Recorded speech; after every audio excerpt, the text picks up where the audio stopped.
Hi,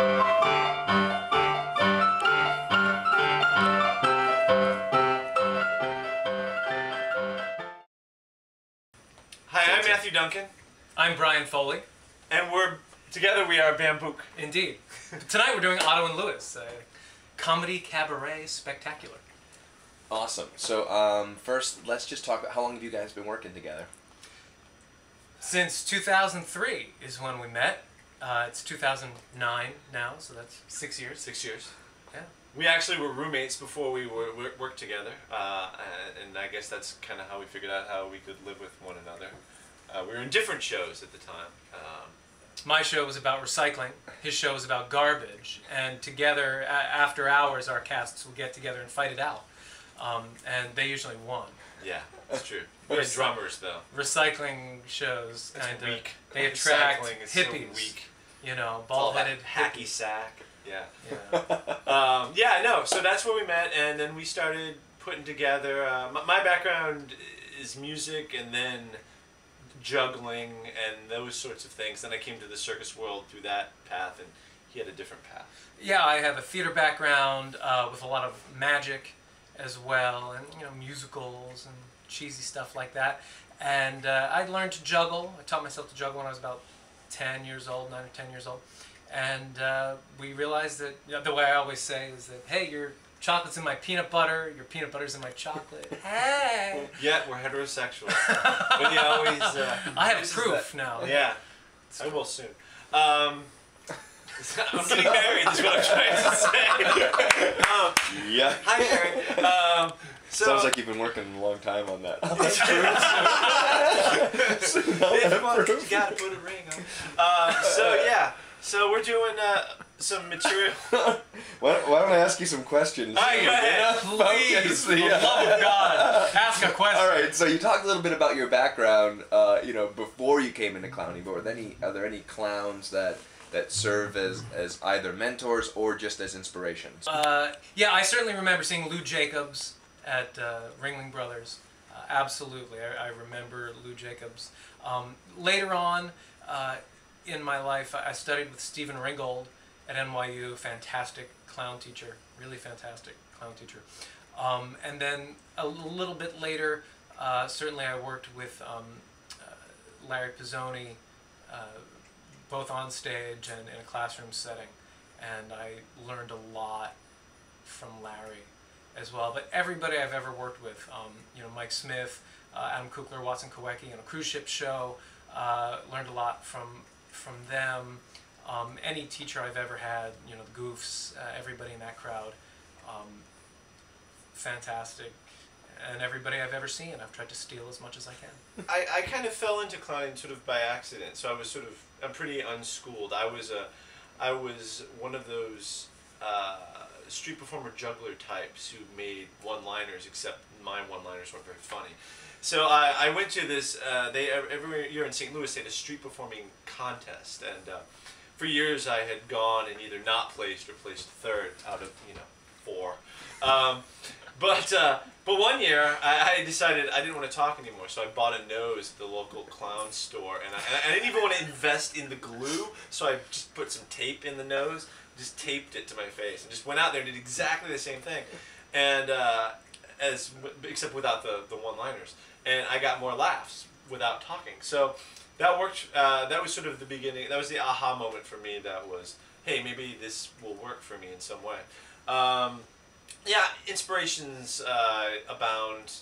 Spike Jones, various things like that. I remember seeing video of W.C. Fields and doing his juggling routine, but thinking he was pretty funny. But circus clowns.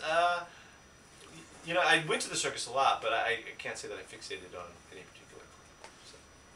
I think even as Bambouk, you guys use a lot of music in your thing. Not even as, but also Bambouk, and I think also this cabaret business uses a lot of music. Can you guys just talk about using music for comedy? I think we both have pretty strong musical backgrounds, and so much as clowning is taking what you have, the materials in your toolbox, and trying to find comedy. To use that to make the comedy. you know, they were already there. The piano and the playing was already there. His singing was certainly already there. So it was then just taking those things and trying to find comedic ways of using it. It wasn't our first stop. I mean, it was kind of like the last thing we thought of after we had, you know, which was really strange because it was probably the things that were easiest for us. So, but it was like, that's not really, you know, that's funny. So, but yeah. Anyway, there's cats.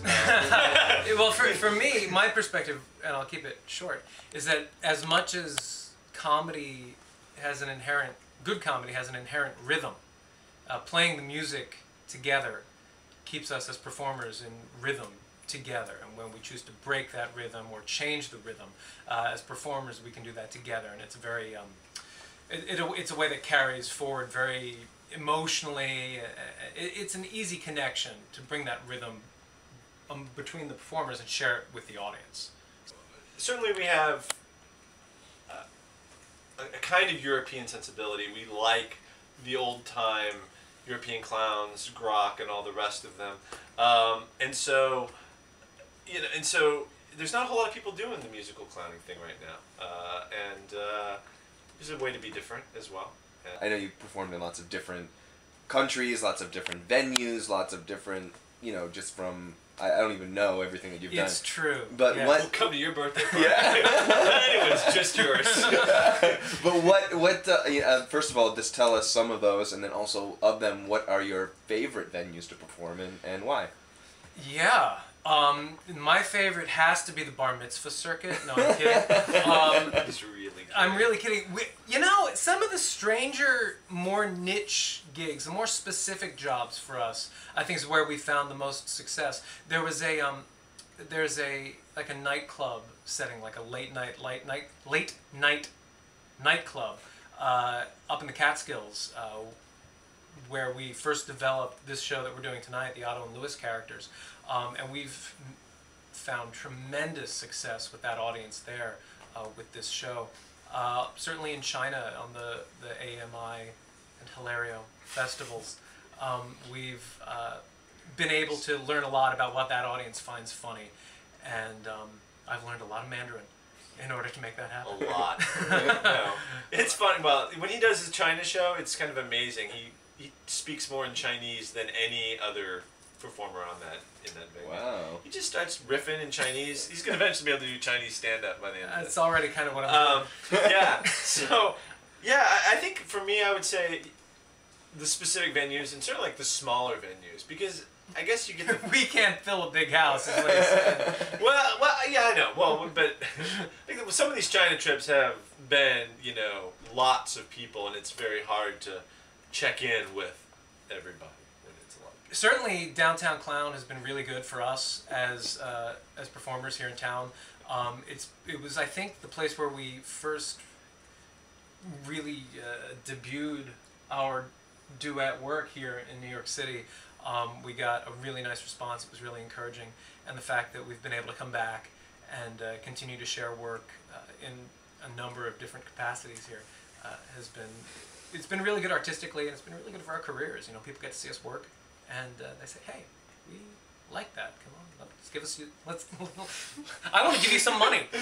Do you have any for younger clowns that may be watching this or coming up? Do you have anything that you'd like to say? As Barry Lubin once said to me, if as a clown you can go out there and work really hard and just make one child laugh, you're not doing your job. They're all supposed to be laughing. Go out and fail and fail and fail and fail and fail and fail some more, and which is what we're getting ready to do tonight. Yeah. And when you have those moments of success, really treasure them and learn from them, and it gets easier, it gets better, and soon you start to lose all your hair, and you become known as part of the establishment. Ooh. Which is freaky, but it's true. So if you want to do it, stick with it. Other people will give up, and then look at that. You're the one left standing. That's how it works. That's how this career works. It's true.